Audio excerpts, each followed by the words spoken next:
the world is in dire straits. President Trump tried to minimize the issue by going ahead to say it's just a small pain. President Trump, it is a needless small pain. I'm not holding breath for the Iranian government. They have committed a lot of atrocities. But the talk about nuclear weapon, it's pretty much a replica of how America invaded Iraq back in the days. And they said Saddam Hussein had weapons of mass destruction. Turned out to be false. The Ayatollah that was killed was the same man that passed a fatwa against providing nuclear weapons. These are some of the things they'll not tell you in the Western media. Or they don't enunciate enough. Now, a bigger hardliner in the shape of his son, Mujtaba, is now there. This was the same man that, disagreed with his father that he felt Iran should have a nuclear weapon. The IRGC actually wants him. He was chief of staff to his father. He could have been killed, but he luckily survived because he was not there when the strike happened. But his mom, all the family members were killed in the strike. So what's going to be the way forward? The war of attrition is going on in the East. America has brought back over 28,000 citizens. People keep leaving the Middle East and the killings are going on. There was a talk about a possible ceasefire, some people talking, but Argachi, the Iranian foreign minister, said nothing of such is happening. I think it's time for a ceasefire this morning.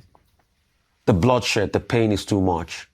The Shayab oil plant in Iran that was bombed, the huge fumes of smoke everywhere in Tehran. In fact, the gutters are burning. While all of that happens, what about people in Qatar and some other areas? The world is on edge. Increase in oil prices, pass-through inflation, Strait of Hormuz is closed. Let common sense prevail. If wishes were horses, what would my wish be? Before the end of the week, there should be a declaration of a unilateral ceasefire. All parties should come to the table and talk. There is nothing beyond dialogue. The hegemony that America wants to push with Israel shouldn't be the order of the day. The rights of other member nations should be respected in the Middle East. America shouldn't say words like, we must play a role in installing the leader in the sovereign states. What if the Iranians have said, we must play a role openly in installing who the president of America will be? Would the Americans like it? No. So let us calm things down. Let cool heads prevail. And our dear Pope has led the way by also calling for this and say, let cool and calm heads prevail at a time like this. It's not sustainable. We can't all go mad. We can't all put a world on its edge. What leaders in America ought to be thinking of is how AI is taking the jobs of people. Thousands, or maybe millions of entry-level jobs will be lost because of AI. We all face the same problem, poverty, inequality, and we all want a better world, free of nuclear weapons and free of nuclear proliferation. We want a safer world where nation and state respect each other.